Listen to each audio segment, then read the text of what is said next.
Airtel Africa and UNICEF launched the Digital Learning Partnership in October 2021 to accelerate the rollout of the digital learning for children by connecting schools to the internet and ensuring free access to learning platforms in Uganda and other Airtel Operating Countries to ensure that every child reaches their full potential. We're committing $57 million to this. $7 million in cash over 5 years, like my partner said, and $50 million in kind. It's not a small amount of money, but we don't have any regrets doing this. The partnership was launched in Uganda at St. Mary's Assumpta Girls High School in Adjumani district, which was connected by internet to Kitende Senior Secondary School, enabling students at the two schools to engage in a shared online biology classroom session. Addressing guests at Kitende SS, Airtel Africa CEO said, Airtel Africa is cognizant of the great value that education contributes to our nations across the continent. Because we believe for any country to prosper, you must have communities that are prospering. If your communities are not prospering, there's no worth, there's no value in any country being prospering. That's why we're doing this. Not because we're flush with cash, but before we know it's the right thing to do. We must lift our communities up. We must lift our people up. And as a large company, we have an obligation to support communities where we operate.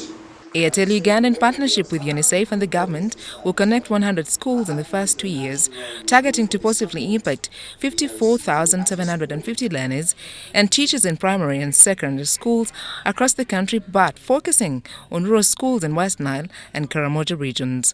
The State Minister for Primary Education, Dr. Mariko Kaduchu, acknowledged the positive contribution by Airtel Uganda and UNICEF, which will be running for 5 years and targets to transform the way learners interact with teachers and the learning content. She pledged government support to the partnership in form of a conducive policy framework and engagement.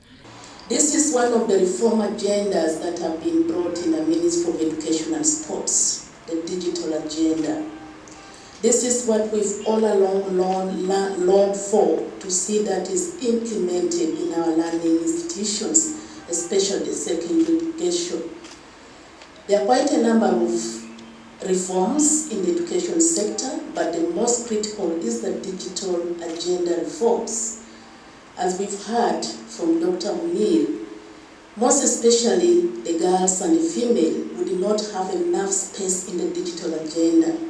The fourth Sustainable Development Goal, which is among the 17 SDGs established by the United Nations, advocates for inclusive and equitable quality education to promote lifelong learning opportunities for all children by creating early access to education plus other learning opportunities.